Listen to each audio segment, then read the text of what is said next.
Foster parents of an Iraqi refugee last night demanded to know why he was left free to carry out a tube bombing. Ahmed Hassan, 18, entered Britain on the back of a lorry and admitted to Home Office officials that he was trained to kill by Islamic State. But blunders meant he was placed with the loving couple, who had no idea about his links to the terror group, as he secretly built a deadly bomb in their home with a YouTube recipe. His victims and MPs yesterday questioned why he was let into the UK and why counter-terrorism officials failed to monitor him adequately. The asylum seeker faces life in jail after being convicted yesterday of trying to kill 93 commuters with a homemade bomb on September 15. He will be sentenced next week. Hassan plotted under the nose of the government's anti-extremism program Prevent, which appears to have failed to act for months despite repeated referrals months before the attack. There were signs he was bent on revenge on the UK, yet he slipped the net. Yesterday it emerged. Prosecutors said it was luck his device did not fully explode. His target was Earl's Court Station, where he hoped to kill hundreds, but the train was delayed and the bomb went off at Parsons Green, injuring 30. Dozens more were wounded as they fled. Yesterday it emerged that 20 months earlier, Prevent were tipped off about Hassan by Charity Bernardo's a day after his first Home Office interview, when he revealed he had been trained to kill by his college teacher made a second referral in August 2016 after he was seen making a donation to his. Prevent was called a month later when Hassan disappeared to Wales for a week, but it was unclear last night what, if any, help he received from the program. In a pre-trial hearing, prosecutor Alison Morgan said foster carers Penny and Ron Jones were never told he had been trained to kill by his. The couple welcomed Hassan into their home in Sunbury-on-Thames, Surrey, where he stole knives and screwdrivers to build his bomb while they slept. Mrs. Jones said, "It makes me really angry that anyone's life was put at risk. I feel very betrayed. The Home Office have let everybody down and social services could have found out more information." Chris Wildish, who was caught up in the blast, said, "This country did everything they could to help him, yet he still did this terrible thing." The case is to be looked at by the Home Affairs Committee. Tory MP Sir Christopher Chope, a committee member, said, "I think it is a legitimate question to ask, why did we let him in? Our liberal rules are being exploited by our own enemies." Met Commander Dean Hayden said Hassan was devious and cunning, adding, "He was appearing to engage with Prevent, but he kept secret what he was planning." Surrey Police and Crime Commissioner David Munro told BBC Radio 4, "We were too slow. All the organisations involved." A Surrey Council spokesman said it told Mr. and Mrs. Jones about Hassan's background at the time he was placed. Security Minister Ben Wallace said police and the council had conducted an internal review. Prevent refused to confirm if and when it spoke to Hassan, the refugee who hated Britain. "Our teenager was given everything, from a studio flat and a place at college, only to repay our generosity with murderous contempt. There was no shortage of clues pointing towards the evil being plotted by Ahmed Hassan in the months after he was smuggled into Britain in the back of a lorry. Weeks after setting foot on UK soil in October 2015, the Iraqi, now 18, told Home Office officials he had been kidnapped by Islamic State and trained to kill. Then there was the moment a Barbados charity worker found him looking at pictures of balaclava-clad IS fighters and the other staff members at a hostel run by the charity, who heard him listening to a jihadi song with the lyrics, "We are coming to you with the slaughter." Last but not least, there was the WhatsApp message spotted on Hassan's phone by a teacher at his sixth form college stating that IS has accepted your donation. He told the same teacher, "It's my duty to hate Britain." It was behavior that was in stark contrast to the support he received from an army of support workers, mentors, teachers, counselors and foster carers, all of whom wanted the best for him and went out of their way to help him during the 2 years following his arrival in the UK. Given Hassan's open hostility towards the country that generously opened its arms to him, the biggest shock of all is that no one was able to prevent him from carrying out his plot on a rush-hour tube train on September 15, despite his college tutor referring him to the government's anti-radicalization program, Prevent. Charity Bernardo's immediately referred the case to Prevent after receiving information about Hassan's immigration interview. Despite being contacted by Prevent, he managed to fool them into thinking he was cooperating with their efforts, and so alarm bells didn't ring among the professionals tasked with looking after him. It seems no one from the Home Office or Social Services spoke to Hassan's foster parents Ron and Penny Jones about the teen's training or possible ongoing links. The kind-hearted couple were left in the dark about the evil plot being hatched in the upstairs bedroom of their terraced home in Sunbury-on-Thames, Surrey. Despite Hassan's conviction at the Old Bailey yesterday, there are lingering questions about the real motivation behind his crime.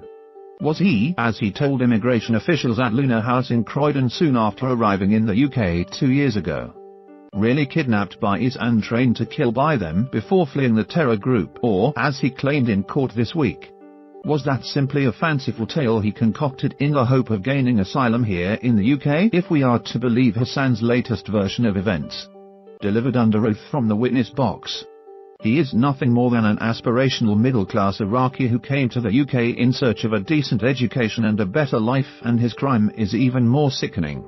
As an asylum seeker who entered this country unlawfully, he was provided with a home and an education beyond anything he would have received in war-torn Iraq, while his asylum claim was considered had he applied himself to his studies and embraced the extraordinary opportunities he was offered in the UK. Who knows what he might have become? Those professionals who showered him with support believed he had immense potential. He was a naturally gifted student at Brooklands College in Weybridge, Surrey, and was named Student of the Year 2017 for his outstanding academic achievements.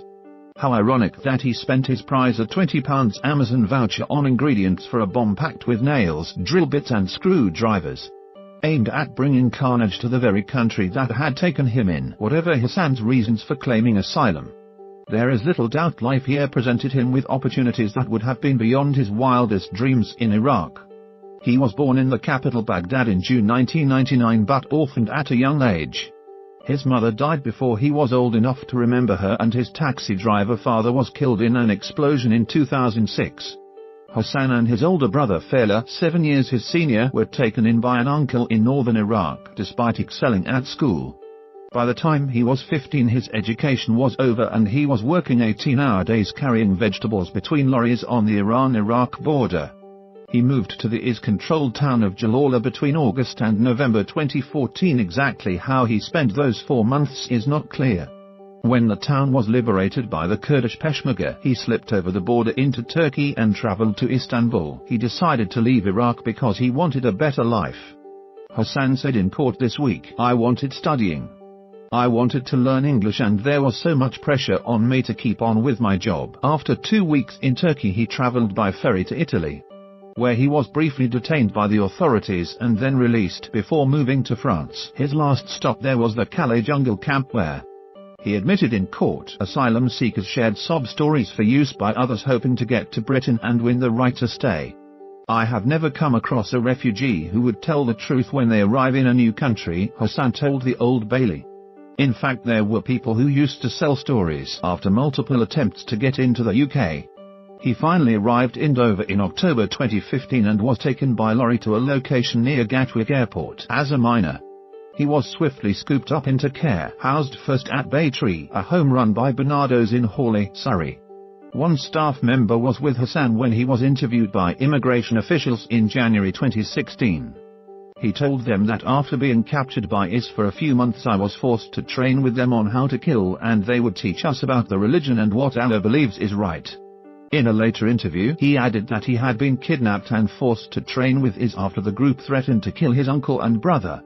But while the truth was constantly obfuscated by the endless lies Hassan told, what is clear is the extraordinary level of support he was offered as soon as he arrived. By April 2016, he had been enrolled on a Head Start scheme at Brooklands College, where he passed GCSE English before embarking on a 2-year media course.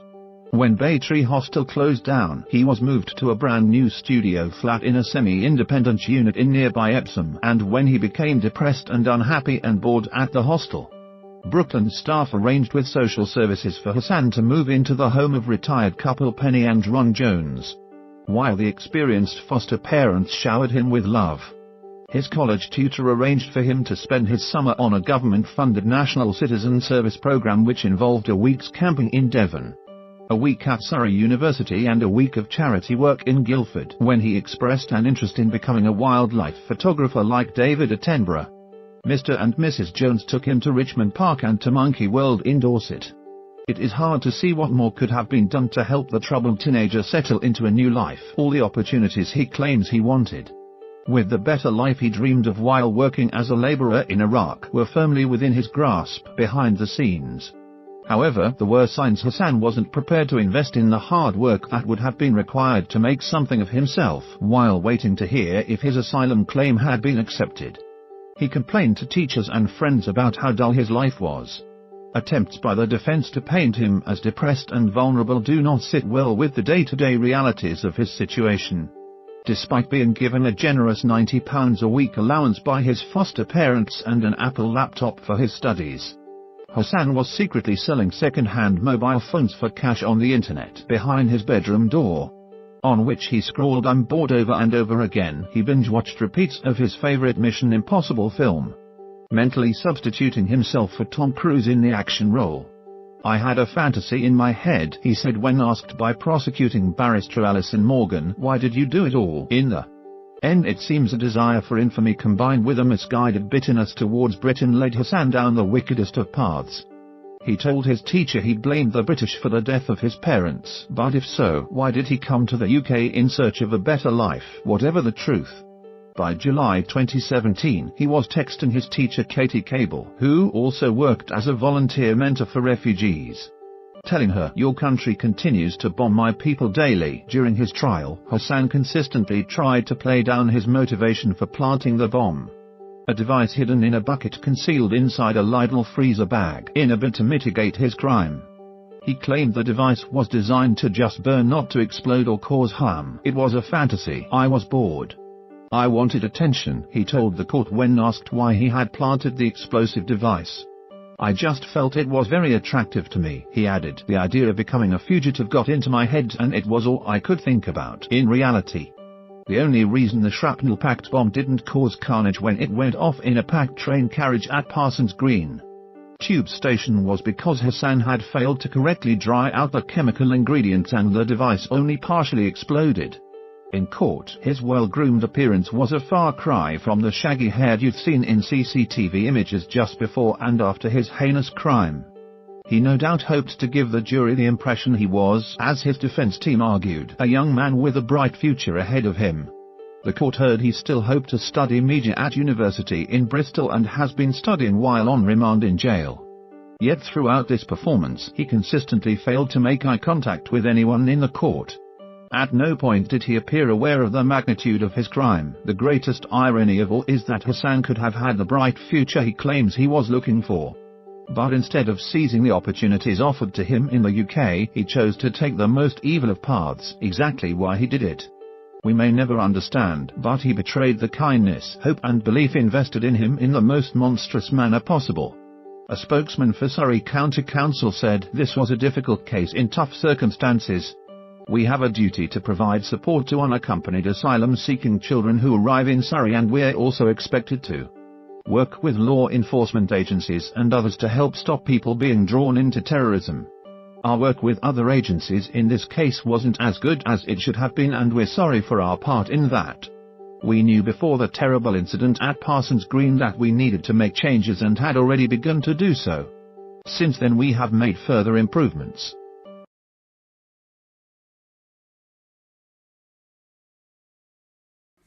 Where the freaks at?